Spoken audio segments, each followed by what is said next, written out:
नमस्कार, स्वागत है आप सभी का। आप देख रहे हैं उत्तराखंड प्राइम। आपके साथ मैं हूं राजीव ढोंडियाल।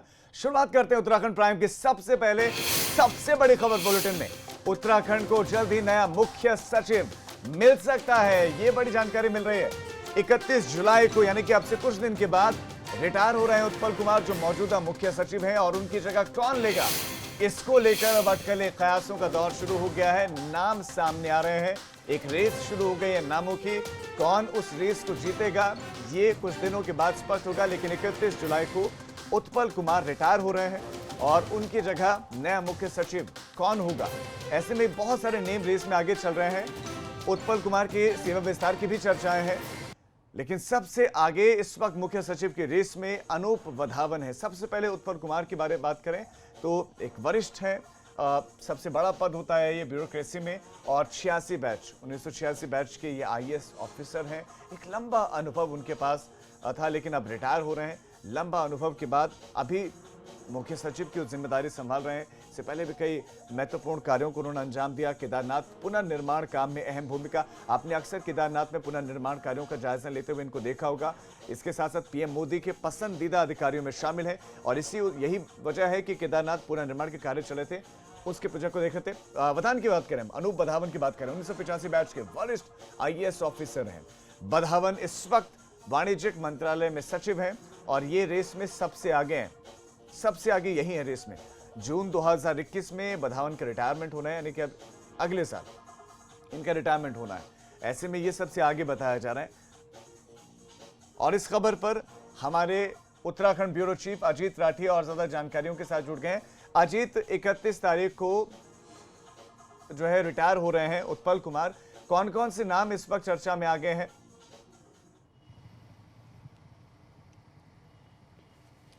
राजीव, जैसा देखिए अभी आपने हमारे दर्शकों को बताया कि जो मौजूदा मुख्य सचिव है उत्पल कुमार सिंह, उनकी 31 जुलाई को सेवानिवृत्ति हो रही है। और चूंकि वो केदारनाथ पुनर्निर्माण का जो प्रधानमंत्री का ड्रीम प्रोजेक्ट था, उसको बहुत उन्होंने सलीके से आगे बढ़ाया और बहुत अच्छे से मॉनिटरिंग करते हुए काम किया। तो ऐसा एक मतलब ये कयासबाजी है, मार्केट इसी बात को लेकर गर्म है कि प्रधानमंत्री उनको 3 महीने या मैक्सिमम 6 महीने का एक सेवा विस्तार दे सकते हैं। लेकिन अगर सेवा विस्तार होगा तो वो अभी 2 दिन में उसका कुछ ना कुछ फाइनल हो जाएगा। और अगर इनको सेवा विस्तार नहीं दिया जाता है राजीव, तो ये फिर ये तय है कि राज्य विद्युत नियामक आयोग उत्तराखंड के चेयरमैन बनेंगे, और वो एक बहुत बड़ी पोस्ट होती है, और ये पोस्ट 1 साल से इन्हीं के लिए खाली रखी गई है। चूंकि मुख्यमंत्री के बहुत नज़दीक हैं, अगर ये रिटायर होते हैं तो मुख्यमंत्री इनको राज्य विद्युत नियामक आयोग के चेयरमैन के पद पर आसीन करेंगे। इसके बाद बहुत बड़ा नाम है जो कॉमर्स सेक्रेटरी हैं भारत सरकार के, वो भी इसी कैडर के हैं, 1985 बैच है, और उनका 1.25 साल अभी रिटायरमेंट का बचा है, और बहुत सीनियर मोस्ट ऑफिसर इस कैडर के वही हैं। लेकिन उनके बारे में बताया जा रहा है कि वो अनविलिंग है, वो वापसी आना नहीं चाहते हैं, लेकिन प्रधानमंत्री कहेंगे तो उनको आना ही पड़ेगा। फिर एक तीसरा नाम है NHI के चेयरमैन सुखबीर सिंह संधू। संधू 1988 बैच हैं, और संधू चूँकि फील्ड की सबसे बड़ी पोस्टिंग NHI के चेयरमैन की मानी जाती है प्रधानमंत्री के, वो भी बहुत विश्वास पात्र ऑफिसरों में हैं, वो भी इसी कैडर के हैं, उनके पास लंबा अनुभव है। पंजाब में भी डेपुटेशन पर वो प्रकाश सिंह बादल के मुख्यमंत्री रहते हुए सचिव रहे हैं। यहाँ भी हरीश रावत, विजय बहुगुणा, VC खंडूड़ी, सभी मुख्यमंत्रियों के वो प्रमुख सचिव के पद पर अब काम करते रहे हैं। और उनकी चूंकि वो इतने प्रभावी ढंग से काम करते हैं, इसीलिए NHI का चेयरमैन प्रधानमंत्री ने उनको 1 साल पहले बनाया था। एक और बड़ा नाम है ओम प्रकाश, जो अभी राज्य में कार्यरत हैं और अपर मुख्य सचिव मुख्यमंत्री हैं, और अपर मुख्य सचिव के तौर पर वो कई महकमे संभाल रहे हैं। और मौजूदा मुख्यमंत्री की गुड लिस्ट में उनका नाम आता है। मौजूदा मुख्यमंत्री जब कृषि मंत्री थे इस प्रदेश में, तब भी वो 5 साल कृषि मंत्री के साथ कृषि सचिव रहे हैं। इनके साथ उनकी काम करने की ट्यूनिंग और उनका समन्वय बेहद अच्छा है, और ये माना जा रहा है कि ये सबसे प्रबल दावेदार मुख्य सचिव के ये हैं। और जो एक दूसरी ऑफिसर हैं राधा रतूड़ी, तो उनका नाम भी आगे लिया जा रहा है, वो भी मुख्य सचिव रैंक में हैं, लेकिन वो 1988 बैच हैं, और ओम प्रकाश 1987 बैच हैं। तो अगर उनको बनाया जाएगा तो फिर एक तकनीकी कारणों से ओम प्रकाश को सचिवालय से बाहर पोस्टिंग दी जाएगी। तो अभी जो ये मैं आपको नाम एक बार फिर बता देता हूँ, उत्पल कुमार सिंह का विस्तार अगर होता है तो ठीक है, नहीं होता है अनूप वधावन, सुखबीर सिंह संधू और ओम प्रकाश, ये जबरदस्त दावेदार हैं, और चूंकि राज्य में काम कर रहे हैं ओम प्रकाश, इसीलिए किस तरह का पैटर्न देखने को मिलता है जब इस तरह के पद पर ज्वाइनिंग होती है? क्योंकि हम देखते हैं कि कई बार कुछ राज्य सरकारों, कुछ मुख्यमंत्रियों की अपनी पसंद होती है, वो वरीयता को तरजीह न देकर वो अपने हिसाब से वो किसी भी व्यक्ति को, दूसरे IAS अधिकारी को ये रैंक सौंप देते हैं। तो क्या उत्तराखंड में किस तरह का पैटर्न देखने को मिलता है इस लिहाज से? नहीं देखिए, हाँ, देखिए राजीव, मैं ये आपने बहुत अच्छा सवाल किया कि निशंक जी यहाँ मुख्यमंत्री थे। उन्होंने जब सुभाष कुमार को मुख्य सचिव बनाया था, और ये 2010 के आसपास की बात है, तो सुभाष कुमार से सीनियर यहाँ इसी कैडर में 2 ऑफिसर थे, एक अजय कुमार जोशी, एक सुनील कुमार मट्टू।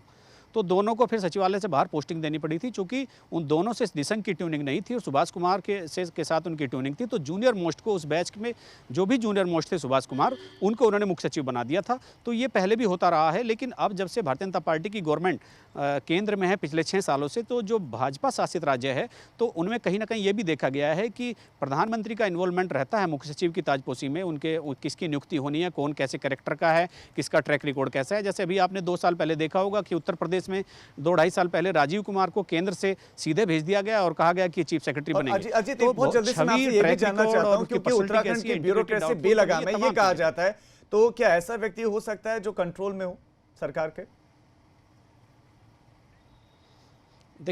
देखिए ये जितने भी मैंने नाम राजीव आपको गिनाए हैं, इनमें से केवल एक नाम ऐसा है, सुखबीर सिंह संधू, जो यहाँ की बेलगाम ब्यूरोक्रेसी को लगाम लगा सकता है।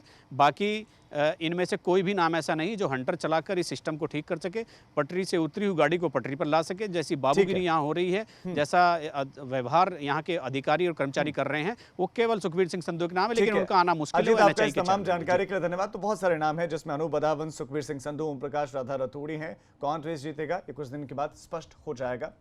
खबरों में आगे बढ़ रहे हैं। देहरादून में कांग्रेस का प्रदर्शन राजभवन की तरफ। आपको बता दें कि कुछ करने की कोशिश की गई है कांग्रेसी कार्यकर्ताओं की तरफ से, और कांग्रेसी कार्यकर्ता ये प्रतिनिधिमंडल राज्यपाल से मिलने के लिए पहुंचा है। ये भी बड़ी खबर आपको दे दें, कुछ तस्वीरें भी आपको दिखाते हैं। और ये प्रदर्शन क्यों हो रहा है ये भी आप समझ लीजिए। राजस्थान में जो उठापटक इस वक्त चल रही है, राजस्थान में गहलोत सरकार पर संकट के बादल हैं, क्योंकि कांग्रेस के भीतर ही टूट है। अशोक गहलोत, सचिन पायलट, उन दोनों में नाराजगी। सचिन पायलट दूसरी तरफ चल रहे हैं, अशोक गहलोत दूसरी तरफ चल रहे हैं। अशोक गहलोत सत्र चलाना चाहते हैं, लेकिन सत्र चलाने की मंजूरी उनको आज भी नहीं मिली। और ऐसे में कांग्रेसी कार्यकर्ता, कांग्रेस ने पहले ऐलान किया था कि वो घेराव करेंगे, और यही देखने को मिला है उत्तराखंड में भी। उत्तराखंड में राजस्थान के सियासी संकट को लेकर प्रदर्शन किया गया है। पूर्व सीएम हरीश रावत भी इसमें शामिल हुए। रवि कैंतुर हमारे संवाददाता और ज्यादा जानकारी के साथ जुड़ गए हैं। रवि, इस वक्त वहां पर क्या कुछ चल रहा है? कौन कौन के कांग्रेस के बड़े लीडर हैं वहां पर? जी देखिए, अभी जो है सभी वहाँ पर पूरे कांग्रेस के कार्यकर्ता वहीं बैठे हुए हैं। खुद पूर्व मुख्यमंत्री हरीश रावत वहाँ पर मौजूद हैं, और कांग्रेस प्रदेश अध्यक्ष के नेतृत्व में राजभवन कूच करने जा रहे थे।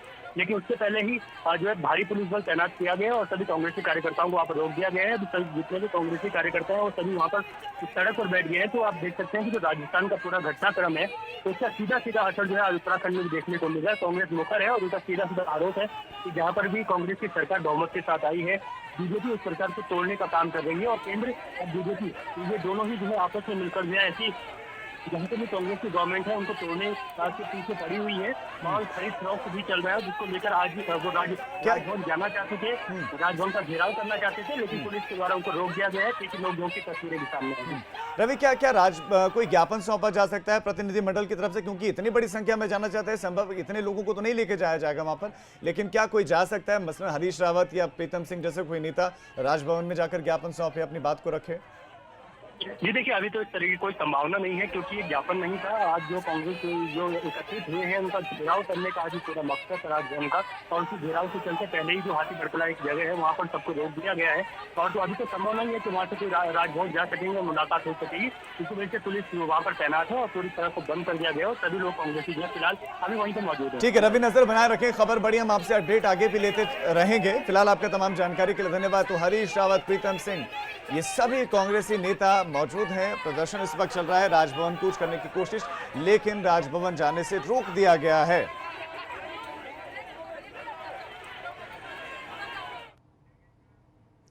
बड़ी खबर अब विकासनगर से। विकासनगर के कालसी रोड पर लैंडस्लाइड व भूस्खलन हुआ है। विकासनगर के कालसी रोड पर जजरेट पहाड़ी से सड़क पर मलबा आया है। कालसी चक्राता रोड मलबा गिरने की वजह से बाधित हो गया है। मानसून सीजन में ये सबसे बड़ी समस्या है कि सड़कें बाधित हो जाती हैं। तस्वीरें एबीपी गंगा पर एक्सक्लूसिव देख रहे हैं। पहाड़ियों से छोटी छोटी धाराएं निकलती हैं और उसके बाद जमीन चूंकि पानी पी लेती है, और जमीन अगर कमजोर हो, चट्टाने ना हो, तो वो दरकने शुरू हो जाती हैं, और ऊपर से सड़क के चौड़ीकरण में सड़कें और कमजोर पड़ जाती हैं। और ये देखिए लैंडस्लाइड जोन ही ये ऐसा देख के लग रहा है कि एक बहुत पहले से ये सक्रिय रहा होगा, वक्त वक्त पर टूटता रहा होगा।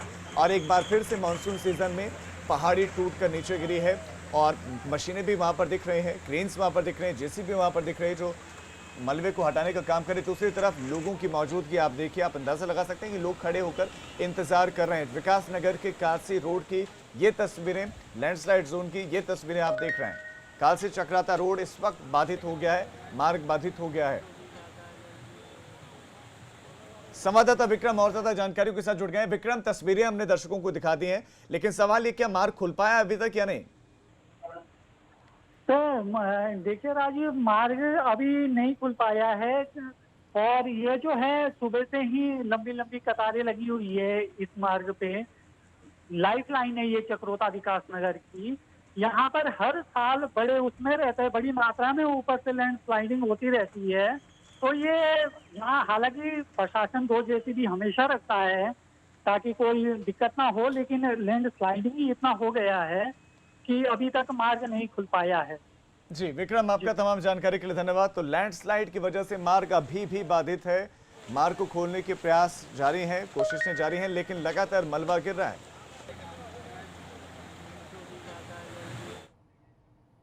खबर चमोली से, लैंडस्लाइड की वजह से यहां पर भी नेशनल हाईवे बंद हो गया है। बद्रीनाथ राष्ट्रीय राजमार्ग, बद्रीनाथ नेशनल हाईवे बंद हो गया है लैंडस्लाइड के चलते। गौचर आईटीबीपी कैंप के पास में ये मलबा गिरा है।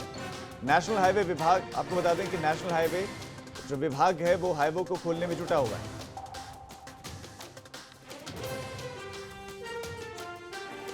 तो बड़ी खबर आपको दे रहे हैं, इस वक्त चमोली से खबर आपको दे रहे हैं। दरअसल जब लैंडस्लाइड जोन सक्रिय हो जाते हैं, मलबा नीचे गिर जाता है तो मशीनों को लगाया जरूर जाता है, लेकिन मलबा हटाने में वक्त लगता है, क्योंकि मलबा हटाया जाता है और उसी वक्त फिर और मलबा गिरता है। तो ये चुनौतियां पेश करता है और इसीलिए अलग अलग जगहों पर जब मार्ग बाधित हो जाते हैं तो उनको खोलने में घंटों वक्त लग जाता है, काफ़ी मशक्कत करनी पड़ती है। अलग अलग जगहों पर मशीनें ज़रूर तैनात की गई हैं, लेकिन फिर भी कई जगहों पर आवाजाही फिलहाल रुक गई है, बाधित हो गई है, क्योंकि सड़कें बाधित हो गई हैं। और इसी बीच में चमोली से खबर आपको दे रहे हैं। इससे पहले विकास नगर की हमने तस्वीरें दिखाई थी और अब चमोली से खबर आपको बता दें, यहां पर भी बद्रीनाथ राष्ट्रीय राजमार्ग बंद हो गया है। अब पिथौरागढ़ से बहुत बड़ी खबर, 100 से ज्यादा परिवारों को खतरा है पिथौरागढ़ में। ये बहुत बड़ी खबर है। अभी तक 20 घरों को खाली करवाया गया है। खतरा है भूस्खलन से। भूस्खलन के चलते कई घर चपेट में आ सकते हैं, दब सकते हैं। बारिश के बाद भूस्खलन से घरों को खतरा बढ़ गया है, क्योंकि बारिश की वजह से एक मकान क्षतिग्रस्त हुआ था। उसके बाद सुबह फिर दूसरा मकान भी आपको बता दें कि इसमें दब गया। 2 लोग, जबकि 40 से ज़्यादा मवेशी वो अभी तक लापता हैं और 100 से ज़्यादा परिवार ऐसे हैं जो डर के साए में। प्रशासन से वो मांग कर रहे हैं कि उनको ऐसी जगह विस्थापित किया जाए जो खतरे से थोड़ा दूर हो। देखिए नदी के किनारे ये गांव बसा हुआ, और नदी किनारे गांव बसा हुआ, तो धीरे धीरे ये नदी कटान कर रही है और कटान के चलते जो घर बिल्कुल नदी से सटे हुए हैं वो खतरे की जद में आ गए हैं। तो ये कहीं ना कहीं प्रकृति के करीब जब अतिक्रमण होता है तो फिर उस अतिक्रमण को प्रकृति बर्दाश्त नहीं करती है। ये तस्वीरें एक्सक्लूसिव आप एबीपी गंगा पर देख रहे हैं। नदी के किनारे नदी से सटते हुए घर बनाए गए और अब एक एक करके इन घरों पर खतरा मंडराने लगा है, कगार पर है। कभी भी नदी इन घरों को अपने जद में ले सकती है, अपने में समा सकती है। नदी विकराल रूप धारण किए हुए, और सबसे बड़ी समस्या ये है कि मौसम अभी साथ नहीं दे रहा है लोगों का, और इस साल ये स्थिति है और आने वाले सालों में भी विकराल स्थिति हो सकती है। तो ऐसे में प्रशासन को सोचना होगा कि वो घर जो खतरे के इस वक्त साए में है उनके लिए कोई विस्थापन, ठोस विस्थापन की नीति बनाई जाए, क्योंकि इस साल अगर नुकसान नहीं होता है तो आने वाले सालों में हो सकता है। योगेश हमारे संवाददाता और ज्यादा जानकारी के साथ जुड़ गए। योगेश, इस वक्त वहां पर किस तरह के हालात हैं? दूसरा सवाल यह है कि प्रशासन क्या विस्थापन के लिए विस्थापन नीति कोई सोच रहा है कि कहां इन लोगों को विस्थापित किया जाएगा? राजीव जी, देखिए मैं बता रहा हूँ लगातार कि मुंशियारी के कई गांव अभी आपदा की चपेट में हैं और लगभग 2008 से कई गांव इस तरीके से जो लगातार आपदा की मार को झेलते आ रहे हैं और लगातार इनको आश्वासन जरूर मिलते हैं विस्थापन के, परंतु आज तक विस्थापन की कोई कार्रवाई धरातल पर उतर नहीं पाई है। आज की देर रात की बात है, धामी ग्राम पंचायत के बेला चौक में 2 मकान दबने से जहां दो लोग लापता हैं अभी भी। 40 बकरियां उनके मवेशी उसमें दब गए, 2 बैल, 2 गाय, 2 भैंस और एक कुत्ता गायब दबे। अभी तक कोई वहाँ पे स्थानीय लोगों के द्वारा रेस्क्यू किया जा रहा है, तो अभी तक कुछ भी पता नहीं चल पाया उन लोगों का। ऐसे ही आज ही सुबेरे क्या रेस्क्यू ऑपरेशन चल रहा है योगेश, जो आप बता रहे हैं कि लोग दबे हुए हैं और मवेशी दबे हुए हैं? जी हाँ, यहाँ पे राजस्व पहुंची है और स्थानीय गांव वालों के द्वारा रेस्क्यू यहाँ पे किया जा रहा है उनको खोजने के लिए। और अभी तक कोई योगेश आप नजर बना रखे, फिलहाल आपका तमाम जानकारी के लिए धन्यवाद। तो जो मवेशी दबे हुए हैं, इंसानों के साथ साथ मवेशी दबे हुए, और आपको बता दें कि रोजगार का बड़ा जरिया होता है। पहाड़ों पर जो लोग रह रहे हैं तो उनका रोजगार भी एक तरीके से दब गया है, और 2 लोग अभी भी दबे हुए हैं, उनको निकालने की कोशिशें की जा रही हैं वहां पर।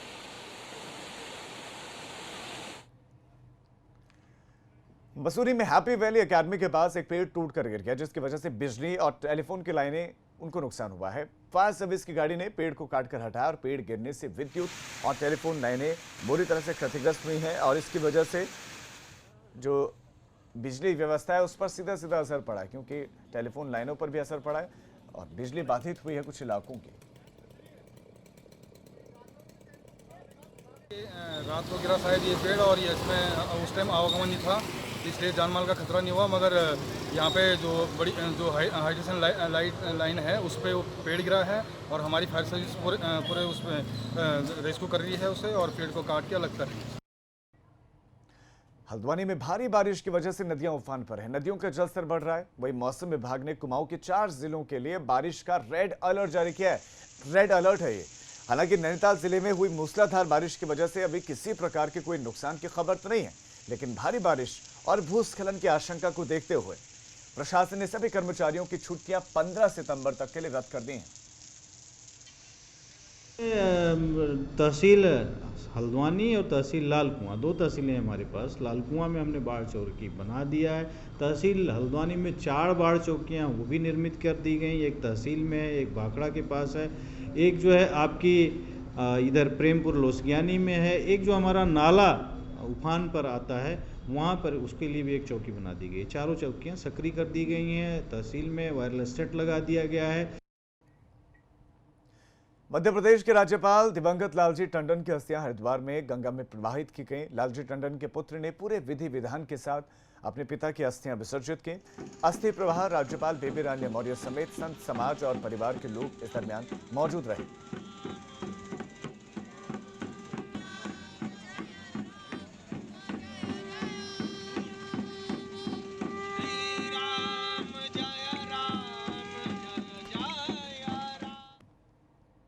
अब एक छोटे से ब्रेक के लिए हम रुक रहे हैं।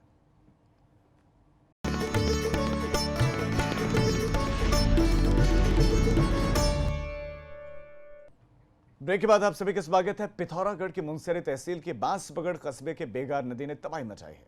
नदी उफान पर बह रही है। नदी का पानी भू कटाव करते हुए नदी किनारे के मकानों के लिए खतरा बन गया। तस्वीरों आप देखिए, अभी तक 100 परिवारों के खतरे की जद में आने की सूचना है। 40 घरों को खाली करवाकर इन घरों के लोगों को सुरक्षित जगहों पर भेजा गया। देखिए, एक एक करके सारे मकान टूटकर नदी में समा रहे, और ताश के पत्तों की तरह, तिनकों की तरह देखिए कैसे पेड़ नदी में समा रहे हैं।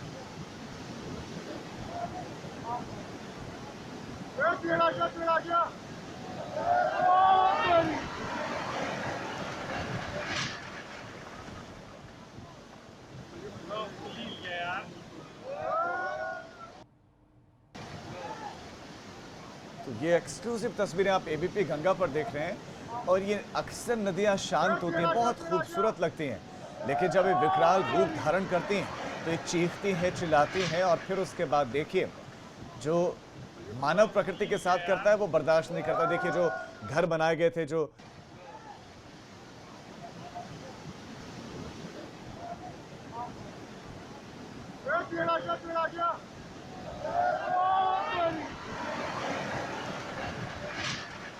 तो ये तस्वीरें आप देखिए, एक्सक्लूसिव तस्वीरें हैं पिथौरागढ़ की आप देख रहे हैं, और एक मकान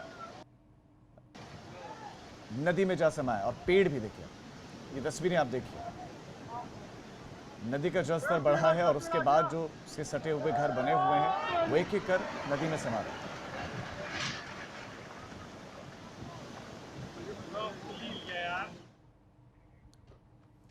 टिहरी जिला अस्पताल बौराड़ी जॉलीग्रांट में अब कोरोना रैपिड एंटीजन टेस्ट की सुविधा शुरू हो गई है, जिससे डिलीवरी और इमरजेंसी ऑपरेशन के मामलों में जांच करने में मदद मिलेगी।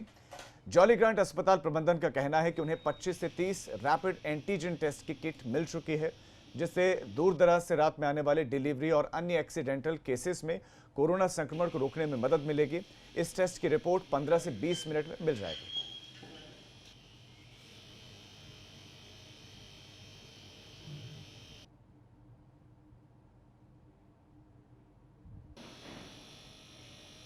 ये रैपिड एंटीजन टेस्ट है, क्योंकि डिलीवरी केसेस तो संकटकालीन स्थिति में आते हैं एकदम लास्ट मोमेंट में, तो उनको असुविधा ना हो तो रैपिड एंटीजन टेस्ट हमारे यहाँ रखा हुआ है।